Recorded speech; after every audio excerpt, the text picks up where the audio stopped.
I didn't think a normal Tuesday morning could turn into the worst day of my life until I saw her standing on my porch. You know the type. Perfectly pressed clothes, sunglasses too big for her face, lips tight like she was permanently tasting something bitter. The kind of person who doesn't knock, just expects the door to open. Karen. But not just any Karen. HOA Karen. And she wasn't there for a friendly chat. I remember glancing at the clock. 9:12 a.m. My daughter, Lily, was inside, curled up on the couch, her small body wrapped in a blanket even though the house was warm. She hadn't been feeling well all morning. Her breathing was slightly off, not alarming yet, but enough to keep me on edge. That's when the knocking started. Sharp, loud, demanding. Bang, bang, bang. Not the kind of knock you ignore. I opened the door halfway, already annoyed. "Can I help you?" She didn't even greet me. Just looked past me like I wasn't worth eye contact. "Your lawn is in violation of HOA guidelines," she said flatly. "It's overgrown by 2 inches. 2 inches." I blinked, trying to process the absurdity. "My daughter is sick. I'll handle it later." She finally looked at me, and there was something in her expression, something cold. "That's not my concern." I felt irritation rising, but I kept it in check. "Look, today's not a good day. I'll take care of it tomorrow." That should have been the end of it. It wasn't. Her eyes drifted down to the small table near the door. That's where I had placed Lily's medication. Easy to reach, because when she needed it fast. Karen tilted her head slightly. "What's that?" "It's medication," I said quickly. "Please don't touch." But she already had. She picked up the bottle like it was something suspicious, turning it in her hand. "You shouldn't leave items like this visible. It's unsightly." "Unsightly?" My chest tightened. "Put it down. That's important." She sighed, like I was the inconvenience. "You people always have an excuse. Rules exist for a reason." And then she did something I still replay in my head over and over again. She walked to the edge of the porch and tossed it. Just like that. The bottle hit the concrete, bounced once, and rolled into the street. For a second, everything went silent. My brain refused to catch up. "Did you just—" My voice came out shaky, barely controlled. She brushed her hands together like she'd done me a favor. "Now it's not cluttering your entrance." I felt something snap. I rushed past her, down the steps, my heart pounding in my ears. The street wasn't busy, but all it would take was one car. One wrong moment. The bottle had cracked open. Pills scattered across the asphalt. No, I muttered, dropping to my knees, trying to gather them, my hands shaking.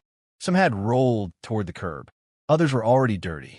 Behind me, Karen's voice floated down, calm and detached. "You really should be more responsible." Responsible? I turned, anger blazing. That was life-saving medication. For the first time, she hesitated. Just for a second. But it was enough to tell me she hadn't thought this through. Before she could respond, I heard it. From inside the house. A faint sound. A cough. Then another. Different this time. Stronger. Strained. My blood ran cold. I dropped everything and sprinted back inside. Lily. She was sitting upright now, clutching her chest, her face pale, too pale. Her breathing was shallow, uneven. "Dad," she whispered. I rushed to her side. Hey, I'm here.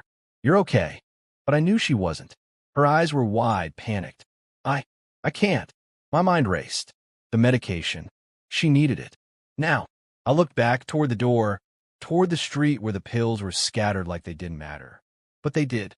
They mattered more than anything. "Stay with me," I said, grabbing my phone with trembling hands. I dialed emergency services, trying to keep my voice steady. "My daughter, she's having trouble breathing. We need help now." As I spoke, I could hear Karen's footsteps behind me. Slow, unbothered.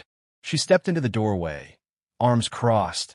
Watching like this was just another inconvenience in her day. "You're overreacting," she said. "Children get sick."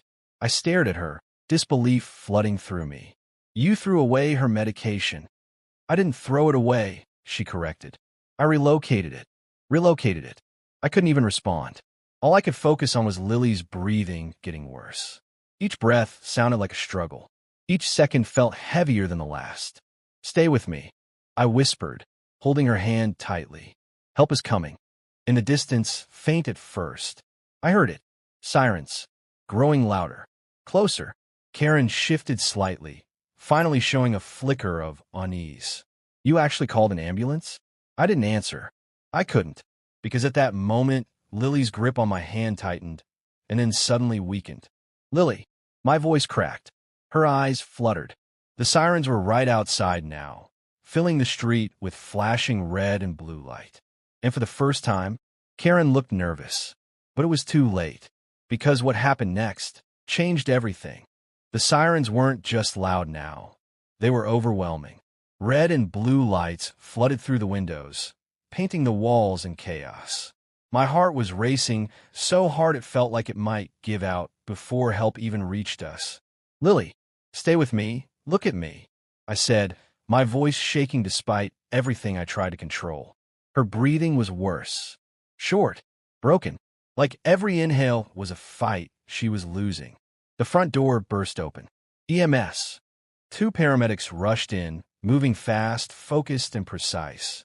One of them dropped to his knees beside Lily, while the other started unpacking equipment. What happened? He asked quickly. My daughter. She needs her medication. Someone threw it. I couldn't even get the words out properly. The paramedic looked at me sharply. What medication? I swallowed hard. Emergency inhalation tablets. They were right outside, but they're contaminated, he finished. I nodded, helpless. He didn't waste a second. All right, we're taking over. Step back. Step back. Every instinct told me to stay right there, but I forced myself to move just enough to let them work. An oxygen mask went over Lily's face. Come on, sweetheart, the paramedic said gently. Stay with us. Nice, slow breaths. But they weren't slow. They weren't steady. They were getting weaker. Behind me, I heard Karen's voice again, quieter this time. I didn't know it was that serious. I turned slowly. Didn't know? My fists clenched. You didn't ask. She opened her mouth, but no words came out. For once, she had nothing to say. The second paramedic stood up. We need to move her. Now. A stretcher was rolled in, the wheels rattling against the floor. Wait, I said, panic rising again. She needs her meds, those pills. They're not safe anymore, he said firmly. We've got alternatives, but we need to act fast. Alternatives. That word should have reassured me.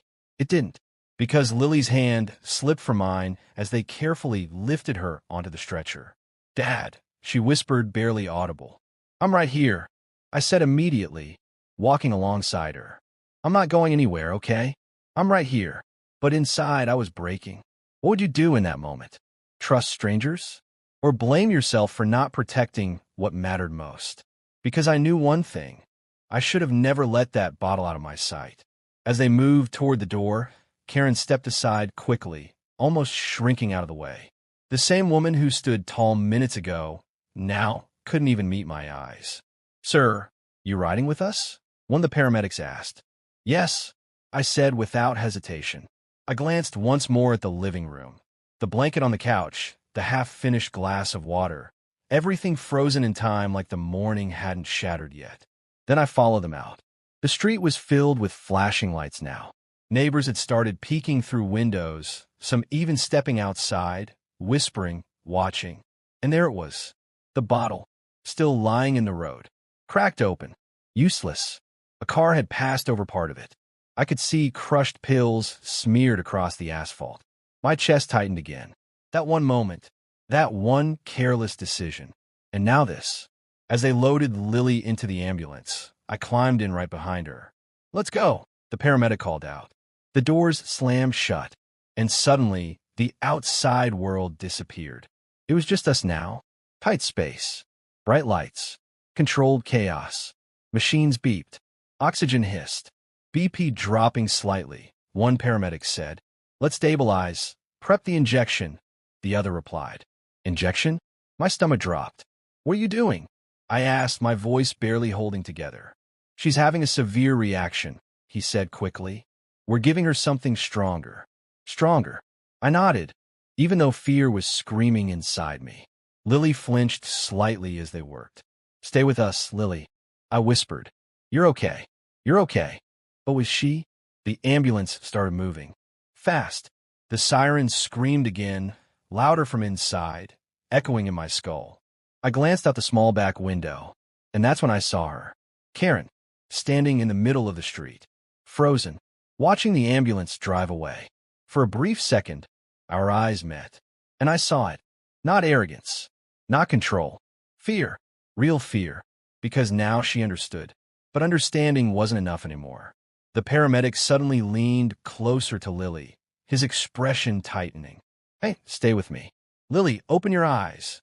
My heart stopped. What's happening? I asked, panic surging again. No one answered me immediately. The beeping changed. Faster. Sharper. Pulse is unstable, one of them said. Adjust now. Everything started moving even quicker. Hands. Equipment. Urgency. And I sat there, completely helpless. Because in that moment, there was nothing I could do. Nothing except watch, as things started to get worse. And then, the monitor let out a sound I will never forget. A sharp, continuous tone.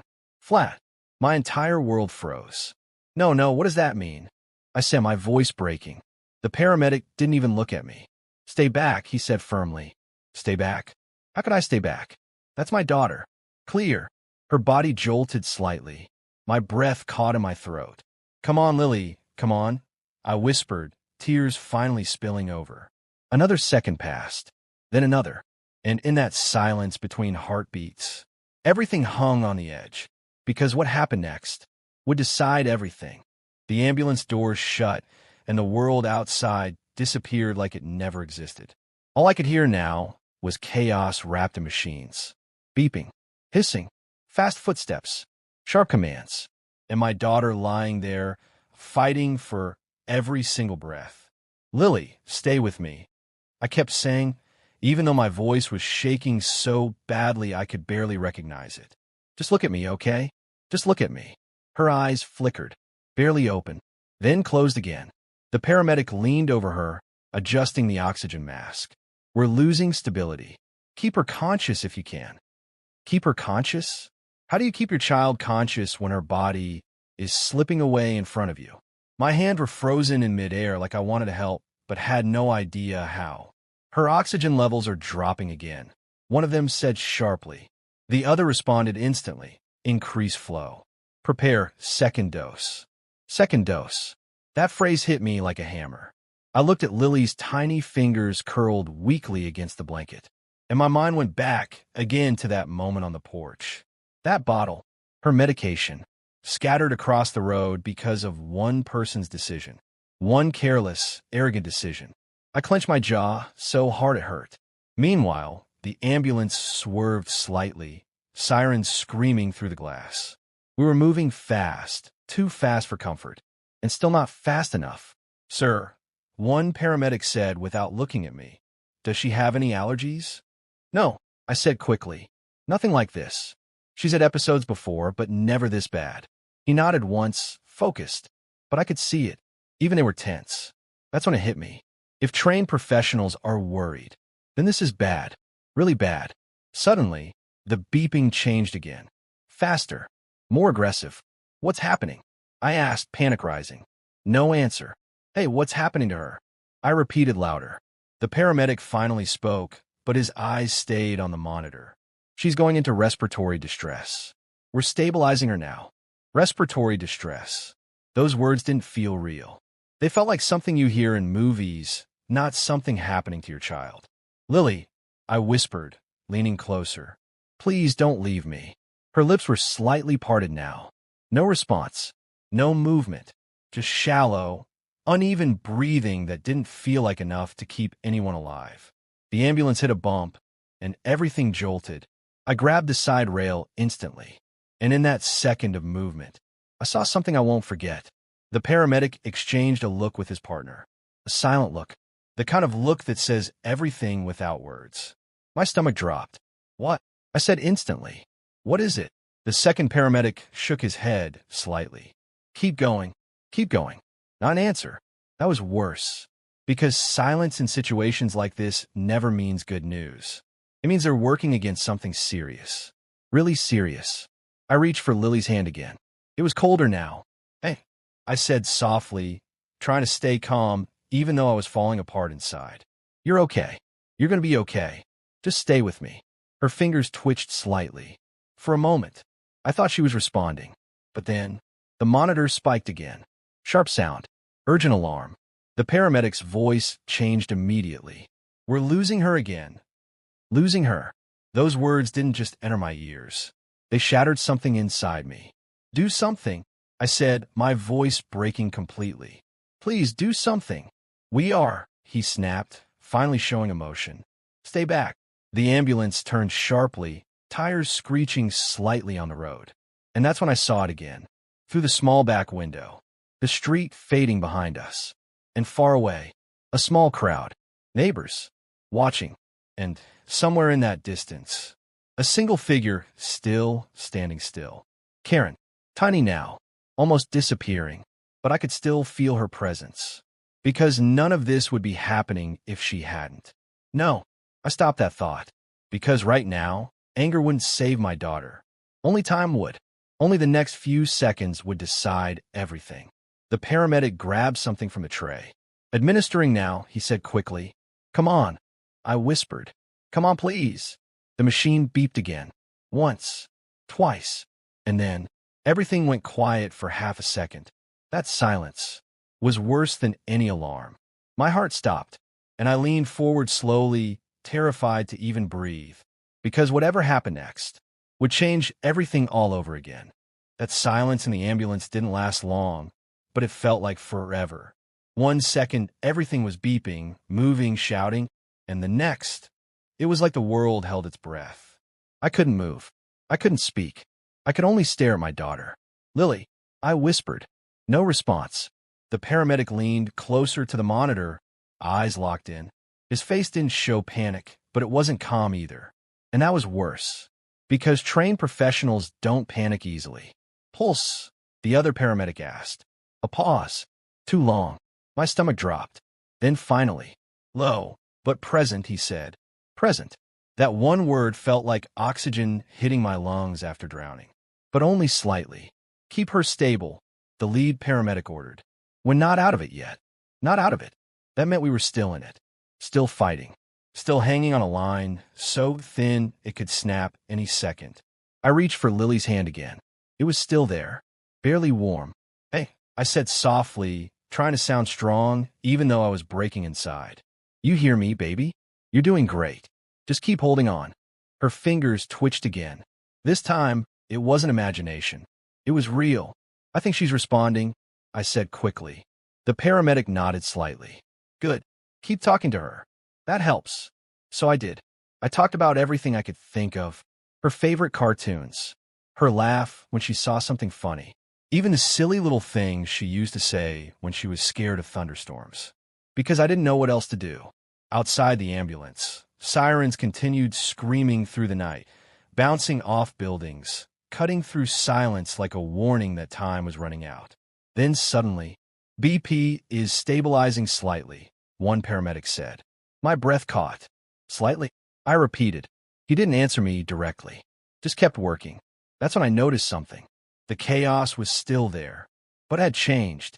It wasn't getting worse anymore. It was leveling, like the storm had stopped growing, but hadn't fully ended. Medication is taking effect, the other paramedic said quietly. Medication, not the one that got thrown. Something else. Something they were using to replace it. My chest tightened again. It was helping, but not enough to relax. Not yet, because Lily still looked fragile, still pale, still fighting. The ambulance slowed slightly as we approached what I assumed was the hospital zone. Bright lights ahead, bigger buildings, more sirens joining in the distance. Almost there, the driver called from the front. Almost there. Those words should have made me feel better. They didn't, because almost means nothing if you don't arrive in time. I leaned closer to Lily again. You're so strong, I whispered. You hear me? So strong. Don't give up on me now. Her eyes fluttered. Slowly this time. Stronger than before. One of the paramedics noticed immediately. She's trying to open her eyes. My heart jumped. Lily, I said quickly. Can you hear me? Her lips moved slightly. No sound came out. But it was something. A response. A sign. Hope, but fragile hope. The ambulance doors ahead suddenly came into view. Hospital entrance.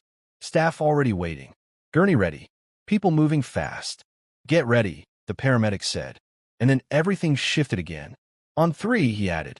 1, 2, 3. The doors flew open. Cold air rushed in. Bright hospital lights blinded me for a second. And just as they pulled the stretcher out, I saw something that made my stomach twist again. Because standing near the entrance was someone I didn't expect. Karen. She was there. Not inside the ambulance. Not at the house. But here. Watching. Waiting. And the expression on her face wasn't just guilt anymore. It was fear. Real fear. Because now she wasn't just watching an argument anymore. She was watching consequences. The paramedics rushed Lily inside. I followed immediately. Code assessment incoming, someone shouted. Doors swung open. Everything became faster again. Beeping. Voices. Lights. Movement. And I was left standing there for a split second, watching them take my daughter away from me. Wait, I said. But it was too late. The doors closed, and I was alone in the hallway, breathing hard, hands shaking, trying to understand if I just witnessed hope or something worse. And somewhere behind me, I could still feel her presence. Karen, standing silent, not saying a word, because deep down, she already knew. The next moments would decide everything. The ambulance doors were still open, but everything felt like it was moving in slow motion. Cold air rushed in. Bright hospital lights hit my eyes. And Lily, my daughter, was still on the stretcher, surrounded by paramedics who refused to slow down even for a second. Move! Move! Someone shouted ahead. People in scrubs were already waiting at the entrance. Like they were expecting us. Like they already knew how serious this was. The stretcher rolled out fast. I followed immediately, my legs barely keeping up. Dad, Lily whispered again. I leaned closer instantly. I'm here. I'm right here. Her eyes were half open now, weak but aware. That tiny sign of awareness gave me hope, but it also scared me, because she was still not out of danger. Vitals still unstable. One paramedic said quickly, "We need immediate ER transfer." We rushed inside. The hospital swallowed us whole. Bright white lights, fast footsteps, loud voices. Everything was happening too fast to process. Room ready. ICU standby, someone shouted. ICU. That word made my stomach drop. A nurse placed a hand on my shoulder. Sir, you need to stay behind this line. No, I said immediately. That's my daughter. I understand, but I'm not leaving her. She paused for a second, then nodded. Stay close, but don't interfere. I followed anyway, because nothing in this world could stop me from being near her right now. We reached a set of double doors. They swung open, and for a moment, everything slowed again. Inside was a team waiting. Doctors, nurses, equipment ready, like a battlefield prepared for war. Transfer her now, a doctor ordered. The stretcher rolled in, and suddenly I was forced to stop at the doorway. Family stay here, a nurse said firmly. No, please. I stepped forward, but the doors closed slightly between us, and she disappeared inside. Just like that, my chest tightened instantly. Lily, I called out. No response. Only machines. Only urgency. Only chaos. The doors shut completely, and I was left standing outside, helpless. Again, time passed in fragments. Seconds felt like minutes. Minutes felt like hours. I leaned against the wall, trying to steady my breathing. Then I saw movement at the end of the hallway. Karen, still here, still watching. But now she looked different, less confident, more shaken. She wasn't approaching me anymore, just standing far away like she wasn't sure she had the right to come closer. I stared at her for a moment. My fists tightened. Every part of me wanted to scream, to ask her why she didn't just leave things alone, why she touched something she didn't understand. But I didn't, because right now, I couldn't afford to lose control. A door opened suddenly. A doctor stepped out. My body reacted instantly. How is she? I asked. He looked tired, serious. She's in critical care, he said. We're doing everything we can. She responded to treatment, but her condition was severe. Severe. That word again. I nodded slowly. Can I see her? He hesitated, then shook his head. Not yet. We need stabilization first. My heart dropped again. Please, I whispered. He softened slightly. I promise you, we're not stopping. And then he went back inside. The door closed. Again, silence returned. But not peace. Just waiting. Heavy, suffocating waiting. I turned my head slightly. Karen was still there. And this time, she took one step forward. Slow. Careful. Like she was approaching something dangerous. She started. Her voice was different now. Not sharp. Not confident. Just uncertain. But before she could finish, a nurse rushed past me again. Doctor. Room 214. She's responding. My heart stopped. Responding. I repeated. And for the first time in hours, something inside me shifted. Because maybe, just maybe, this wasn't over yet. The moment the nurse said she's responding, my entire body froze. Responding. That word shouldn't feel like hope and fear at the same time, but it did. Before I could even process it, the ICU doors swung open again. A doctor rushed out, breath slightly heavy, eyes focused. Are you the father? He asked quickly. Yes, I said immediately. How is she? Please, just tell me. He didn't answer right away. That pause again. That same pause that has been haunting me all day. Then finally, she's stabilizing, but she's not fully out of danger yet, he said. My knees almost gave out, but then he added something else. However, she is responding to treatment better than expected. Better than expected. That didn't sound like tragedy. It sounded like possibility. Like a door slightly opening in the middle of darkness. Can I see her now? I asked again, voice breaking. He looked at me for a second, then nodded. Briefly. One person only. I didn't even think. I'm going. He stepped aside, and I walked in. The ICU room was quiet. Too quiet. Machines beeped softly now instead of screaming alarms. The chaos had turned into controlled silence. And there she was, Lily, lying still, but more stable than before. Oxygen mask still on, but her chest was moving more evenly now. My throat tightened instantly. I walked slowly to her side. Hey, I whispered. Her eyes fluttered open. Weak, but open. She saw me, and I saw her try to recognize where she was. It's okay, I said softly. You're safe now. You're in the hospital. Her fingers moved slightly. I grabbed her hand gently. I thought I lost you for a moment, I admitted quietly. A tear slipped from her eye, but she didn't speak, just held on. Behind me, I heard soft footsteps. I turned slightly. Karen. She was standing at the ICU door. Not inside, just watching. And for the first time today, she didn't look like the same person who stood on my porch. She looked broken, uncertain, human. Our eyes met, and I expected anger. But I didn't feel it the same way anymore. Because right now, none of that mattered more than the fact that my daughter was still breathing. A doctor quietly stepped in behind her. Her condition is improving steadily, he said. If she continues responding like this, she may recover fully. May recover. That word hit differently. Hope. Real hope. I exhaled for the first time in what felt like hours. But then, the doctor added, we still need to monitor her closely for complications. Of course. Nothing is ever simple. I nodded slowly. I understand. I looked back at Lily. She was still tired, but calmer now. Safer. Alive. That was all that mattered. I leaned closer to her. You're going to be okay, I whispered. I promise. Her eyes closed slowly. Not in danger this time. Just rest.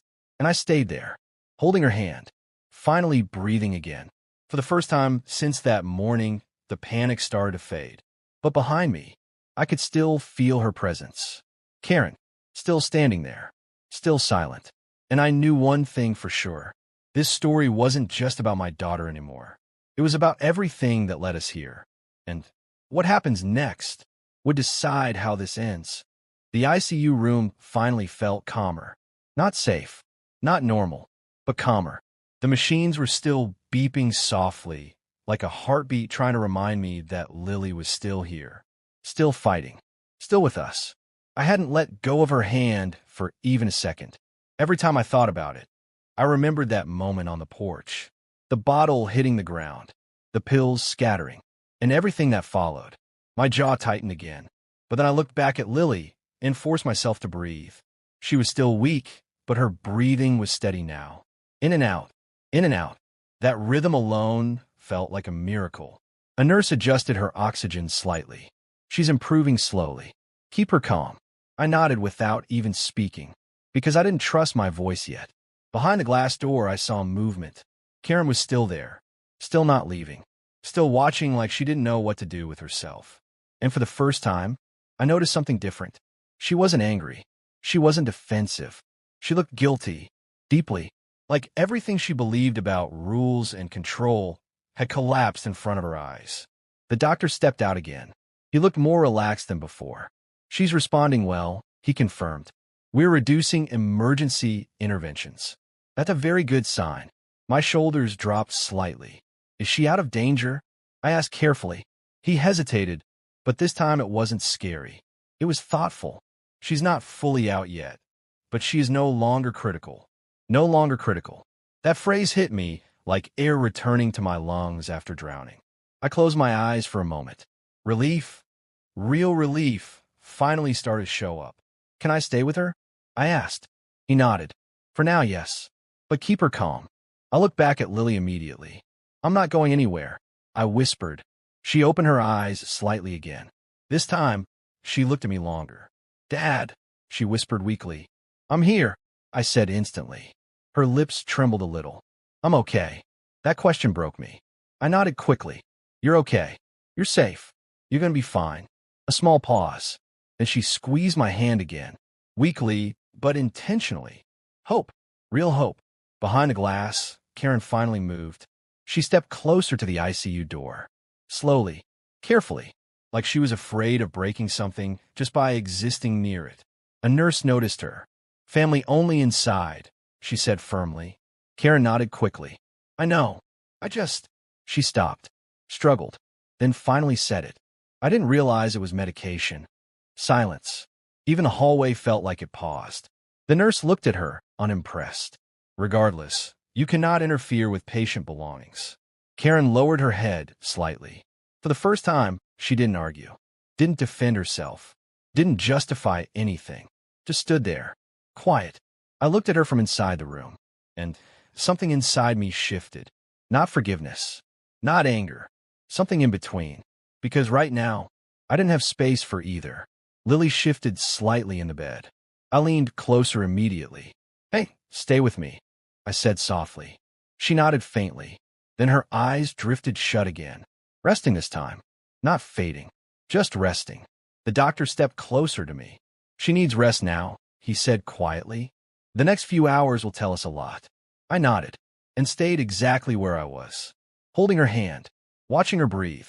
Outside the glass, Karen still stood there, but now she wasn't looking at me. She was looking at Lily, and for the first time, I saw it clearly. This wasn't just a mistake anymore. It was a lesson she would never forget. And the final part of this story was still coming. The ICU room was finally quiet. Not the kind of quiet that feels empty, but the kind that feels earned. Lily was sleeping now, her breathing steady. No alarm screaming. No rushed footsteps. Just soft, rhythmic beeping that felt almost peaceful compared to everything that had happened before. I stayed right beside her, still holding her hand. I didn't trust myself to move, because every time I looked away today, something went wrong. A nurse checked the monitors one last time and gave a small nod. She's stable for now. Let her rest. For now. That phrase didn't scare me this time. It felt safer. The doctor stepped in quietly. She's out of immediate danger, he said. Recovery will take time, but she's going to be okay. Those words didn't hit like noise. They hit like relief. Real, deep relief. My chest finally loosened, like I'd been holding my breath for hours, maybe days, and could finally let it out. Thank you, I said, voice barely steady. He nodded once and stepped out, and then it was just me and her. For a long moment, I didn't speak. I just watched her breathe. In, out, alive. Behind the glass door, I noticed movement again. Karen was still there, still standing, still watching. But something was different now. She wasn't the same woman who stood on my porch and threw my daughter's medication like it meant nothing. Now she looked like someone carrying the weight of what she had done. Slowly, she stepped forward. A nurse opened the door slightly, but stayed firm. Only brief contact. No disturbance. Karen nodded quickly. She walked in, carefully, like she was stepping into something fragile. She stopped a few feet away from the bed. For a moment, She didn't speak, didn't move, just looked at Lily, then at me. And finally she spoke. I didn't know, she said quietly. I truly didn't understand what it was. I stayed silent, because there was nothing I could say that wouldn't come out as anger. She swallowed hard. I thought I was enforcing rules, she continued. I didn't think I was putting a child at risk. Her voice cracked slightly on the last words. Silence filled the room again. Only the machine spoke now. I looked at her, really looked at her, and I saw it. Not arrogance anymore, not control, just regret. Heavy, real regret. But regret doesn't undo consequences. I glanced back at Lily. Her face looked calmer now. Safe. And that mattered more than anything. Finally, I spoke. My daughter almost didn't make it, I said quietly. Karen lowered her eyes immediately. I know, she whispered. Another long pause. Then she stepped back slowly. I'm sorry, she said again. This time, there was no defense behind it. Just truth. She turned and left the room. Quietly. No arguments. No justification. Just leaving. The door closed behind her, and the silence returned. But it felt different now. Not heavy. Not painful. Just finished. I stayed there a little longer, holding Lily's hand, watching her rest. And for the first time since that morning, I felt something I thought I had lost completely. Peace. Not because everything was perfect, but because she was alive. And sometimes, that's the only ending that matters. If this story made you feel something, backhand index pointing right, like thumbs up the video. Backhand index pointing right, subscribe for more real-life HOA stories. Backhand index pointing right and comment. What would you have done in this situation?